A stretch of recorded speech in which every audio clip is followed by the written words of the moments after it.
The desert is not a passive landscape. It is a biological furnace designed to boil your internal systems and harvest your moisture. Most individuals who reach a terminal outcome here do not fade to black because of bad luck.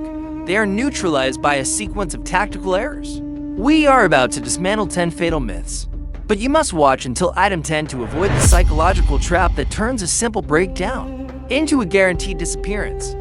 Let's begin. Number 1. The first and most tragic error in the survival algorithm is the rationing myth.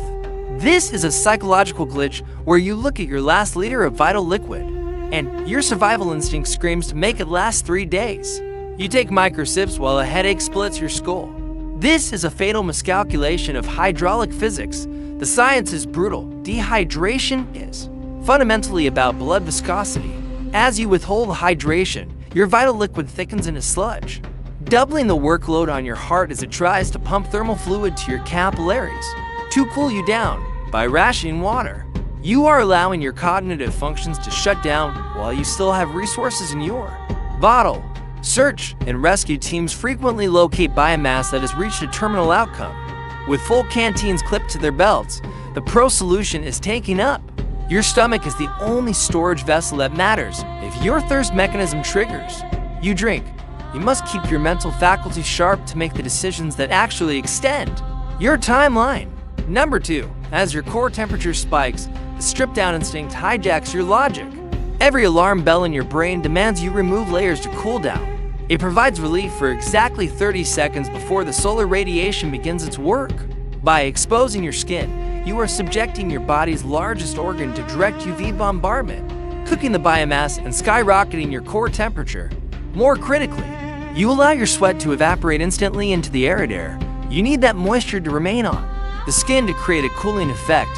When it flashes off instantly, you lose the water without gaining the thermal regulation. It is a hydraulic failure speed run. The pro solution is to emulate the Bedouin protocol. Maintain your layers, wear long sleeves, and keep the collar popped. You must create a humid microclimate between your epidermis and the fabric.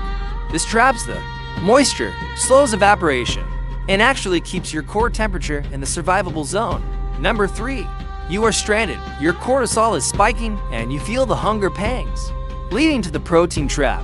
You have beef jerky or salty nuts in your pack, so you consume them for energy.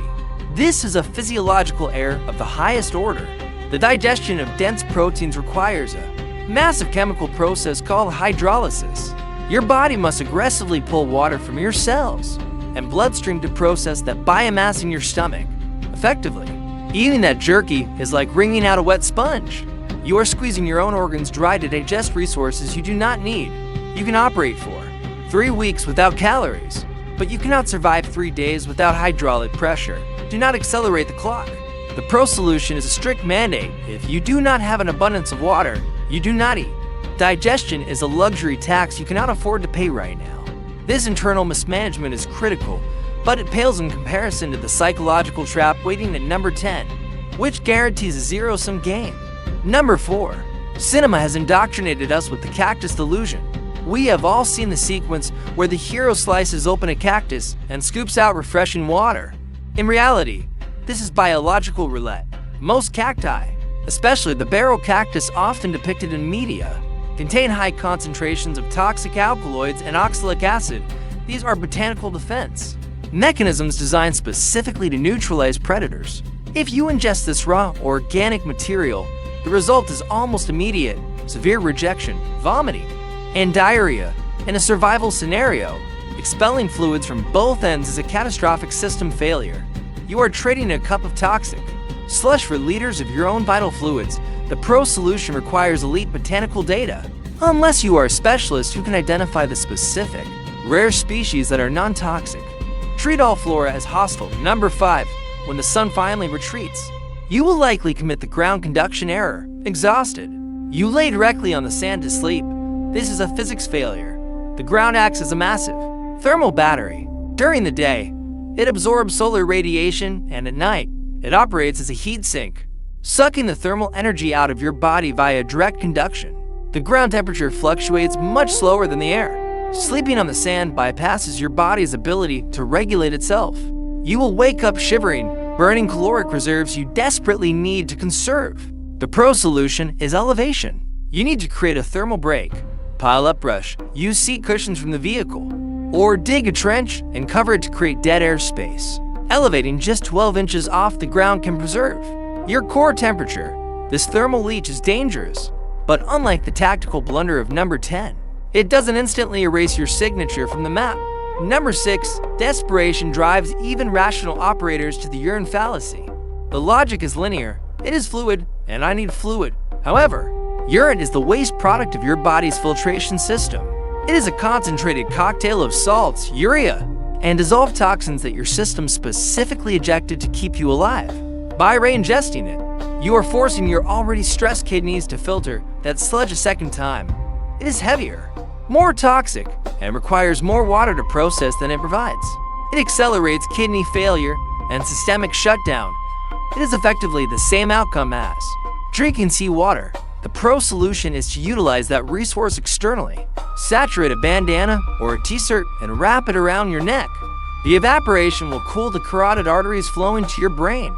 Keep the toxins on the outside of the machine. Number 7.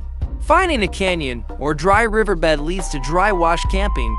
It offers shade, vegetation, and flat ground, feeling like a sanctuary. This is a tactical illusion. Deserts have hard, non-porous soil essentially like concrete. When a storm hits 50 miles away, a storm you cannot see or hear that water doesn't soak in. It runs, it funnels into these channels, picking up velocity and abrasive debris. A wall of water, mud, and rocks can travel at highway speeds and obliterate your camp in seconds under a clear blue sky. This is not a drowning event, it is a blunt force trauma event. The pro solution is to read the vegetation line. Look for debris snagged in higher branches, that is the high water mark. Camp on the bench or the high ground above the wash. Never enter sleep mode on the floor of the canyon, no matter how dry the forecast appears. Number 8. A trivial sounding but critical leak in your system is mouth breathing. When you are fatigued and overheating, you naturally open your mouth to pant. This allows the moisture in your lungs and throat to escape directly into the dry air. You are literally exhaling your hydration with every breath cycle. Your nose is an intricate design meant to recapture moisture and optimize oxygen absorption. Mouth breathing dries out your mucous membranes and accelerates the dehydration loop. The pro solution is nasal discipline. Keep the intake valve shut if you cannot maintain this. Use the old operator trick. Put a small, smooth pebble in your mouth. It forces you to keep your lips sealed and stimulates saliva production. You are buying time, but minutes mean nothing if you trigger the Vanishing Act protocol. We are discussing in the grand finale. Number 9. Being disoriented often triggers the elevation trap. You spot a high dune and think, if I get high, I can confirm a vector. So you start the climb. Sand survival is a game of calorie mathematics. Ascending a loose sand dune requires 3 times the energy expenditure of walking on flat ground. For every 2 steps up, gravity pulls you 1 step back. You spike your heart rate, you sweat profusely, and you burn your reserves. When you crest the peak, you usually confirm exactly what you saw at the bottom, more dunes. The change in perspective is rarely worth the physiological cost.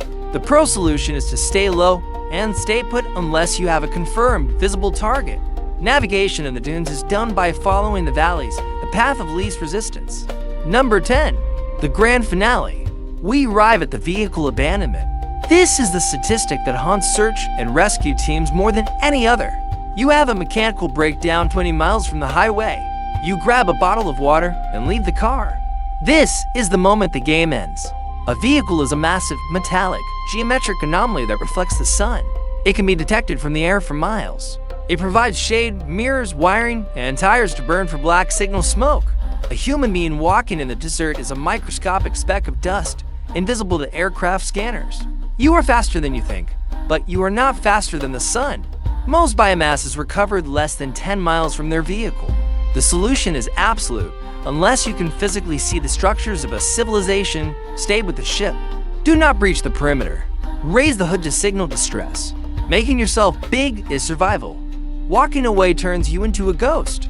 In the next protocol, we will dive deeper into urban survival and the psychological hacks to stay calm. When the grid fails, subscribe so you are not left in the dark.